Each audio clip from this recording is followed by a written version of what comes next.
Hi Lee. I was thinking today about what lies beyond the five senses and how you could experience the ineffable eternal world of the good God, how you can actually access it. Because I can understand, you've got the five senses here in the middle here, and that's all very well and good. Um, and you've got up here, you've got thinking, you've got feeling, you've got intuition even, and you've got physical sensation. These correspond to earth, air, water, and fire, as shown. But then you've got this very mysterious spirit. And I was just wondering what was the experience of spirit exactly, and how this actually relates to what Rudolf Steiner called practical energy and the release of practical energy. And then it suddenly came to me that basically what is meant by spirit is the conscious focus on thinking, physical sensation, intuition, and feeling. Um, that is to say that, if you look at physical sensation, this is the easiest to understand. You can focus your mind, your consciousness, on holding an object, for example, and you can really become aware of its mass, of its texture, of what it's made of, whether it's cold or warm, things like that. And you could really sort of transfer your consciousness to your fingertips as you're holding the object, and become aware of its weight as well, um, and its significance, perhaps. So you could transfer your consciousness to your feelings about the object, for example.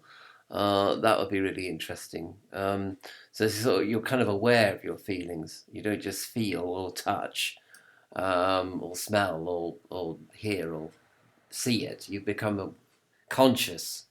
Conscious of physical sensation. And then you become conscious about your thinking about the object as well. Maybe that's possible. I'm not sure. Thinking about thinking, as it were. And perhaps you could even become consciously aware of your intuitions about the particular object, which I guess that rises from what you feel about the object. So you could almost have a conscious intuition.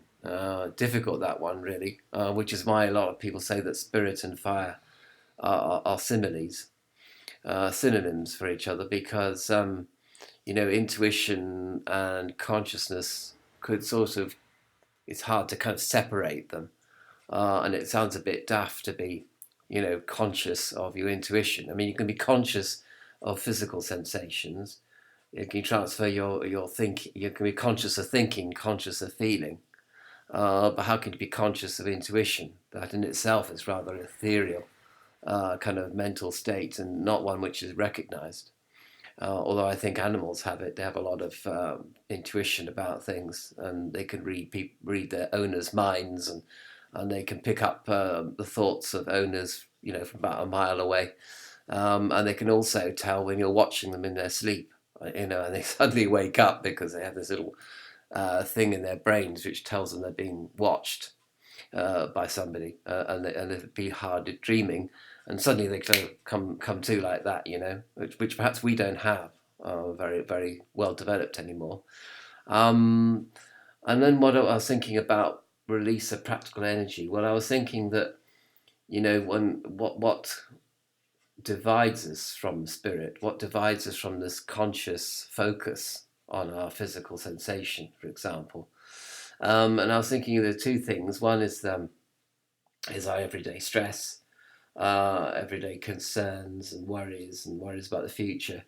And they kind of occupy our minds to such a degree that we don't really notice our physical sensations anymore. We're not even aware of our thinking. We're just looking at the timetable. We're just, looking at the computer, we're just booking a ticket online, or we're just running to get a taxi or whatever. And we're not conscious of our feelings either. Or if we are, the feelings are kind of very overwhelming sort of thing. And we're certainly not conscious of our intuition. The intuition faculty of our minds gets completely buried underneath our everyday worries and concerns, you see. But there is one other thing, of course, which is memory of past trauma. This could be a one-off trauma, this could be continuing trauma, childhood trauma, or even trauma that was just a week ago or something, particular stress, a death of a loved one or something like that, or a breakup of partnership, or moving house even. And so you've got this sort of past trauma, memory of past trauma. Sometimes, if the memory has been there for a long time, it can be even hardwired into the brain, so that every time you want to do something, you get this terrible kind of feeling of like all the goods being sucked out of you, kind of thing, a bit like the Dementors in Harry Potter. All the good in the world sucked out of the person that they attack, the Dementors. And I think sometimes, you get that, and it can actually stop physical energy from being released. You can actually stop yourself from doing something that you want to do, because of the memory of past trauma kind of wells up and takes away all your well, reduces you to apathy, and reduces you to lethargy and all that. So stress and memory combined can often lead to suppression of physical energy, physical practical energy altogether. And you don't have a plan, and you don't exercise the plan. And you're sort of paralyzed, like a rabbit caught in the headlamps of the car coming towards it. And sometimes you can't even get out of the way of impending risk, or problems like that. You're just sort of stuck there. And I was thinking, maybe, and I was trying to relate all this, to focusing on the supernal, the ineffable, or even just into the soul of yourself, and how that might help you to release physical, practical energy. I wasn't really quite sure how these two related, but perhaps through introspection, through meditation, you can actually release the ability to focus on your feelings, which might enable you to cope with the sort of upsurge of memory about a past trauma. You might be able to consciously focus on intuition, which might help you in your everyday life. So, you're running for the taxi, and your intuition says to you, go down that side of the road instead of the other side, and you might be able to focus on that briefly, and then choose rightly as a result of your intuition. You might be able to focus on your physical sensations, on your breath. So your breath is shallow, and because you're stressed, so you might be able to focus on your breath and expand it and make it softer and longer, and that might release your conscious thinking, and your rational thinking, so that you can think more clearly and rationally about things. So as you can see from this diagram, all the feeling, that the thinking, physical sensations, and intuition, they're all interlinked in a sort of dynamic energy dance with each other, and they're also linked to to the spiritual, which is this conscious focus on these elements, as indeed focused on the physical sensations of the body. But and all this might lead to a better, more efficient release of practical energy. But I think, which might be a side effect of going within and finding the kingdom of God within yourself. So this might be a sort of practical application, or practical side effect of going within, and seeking spiritual consciousness and spiritual awareness.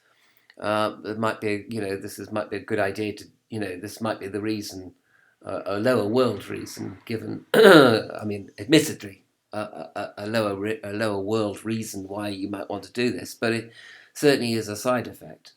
Certainly might make life a bit more bearable.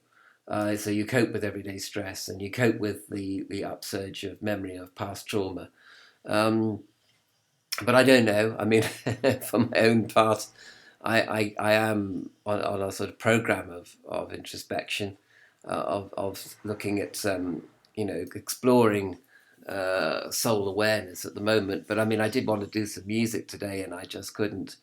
I just didn't have the energy to do it because of daily stress, I suppose, and because of childhood trauma memories coming up. They kind of, as I say, like the Dementors, they suck all the goodness out of you. They suck the marrow out of your will, basically. So I don't know. I think that sometimes I'm not sure whether it's a good idea to become too focused or too conscious of certain negative emotions, that perhaps you end up sort of going into self-pity instead of looking beyond. Like a fish can only move forward, otherwise it drowns. If you stop swimming forward, you just drown in too much emotion and things like that. So I guess this picture, this diagram also represents balance between the elements as well. But as yet, I don't know. I certainly haven't mastered this idea. I mean, maybe tomorrow, if I try and write some music again, I might just sort of sit down and go into meditation, go into introspection. I mean, that's where the vision of the Holy Grail comes in, because personally, I find, the visualization of the Holy Grail itself uh, to be a releasing factor, if you like. And it very often can release me from everyday tension, as well as past memories and general negativity, because the Grail is the quintessential essence of healing. And what is healing really? It's just wholeness. It's just the attainment of wholeness. That's what healing is. It's not Jim will fix it kind of idea of things getting better. It's just moving into a mental state of wholeness. That could be one definition of healing, actually, which I quite like. But I think also, perhaps going into one's intuition as well, and releasing one's intuition is a good idea. So you just sort of start working, and you don't have a plan. You don't have a conscious kind of battle plan, as it were. You just go into the process of creativity, without desiring any end result, or desiring attainment as such. You just enjoy the journey rather than trying to get there, if you know what I mean. So I just sort of thought I'd weave all these particular disparate elements of thought into this video. And where Gnosticism quite comes into it, I don't really know, but because it seems to me that Gnosticism would be connected to the transcendent. And I don't know how going into the transcendent realm would necessarily feed back into a better experience of this world. But a lot of people say that is actually the objective of experiencing the transcendent in this particular world. It's so that you can come back and actually enjoy the experience of the material better, because your practical energy is released by your connection, however brief, with the spiritual realm.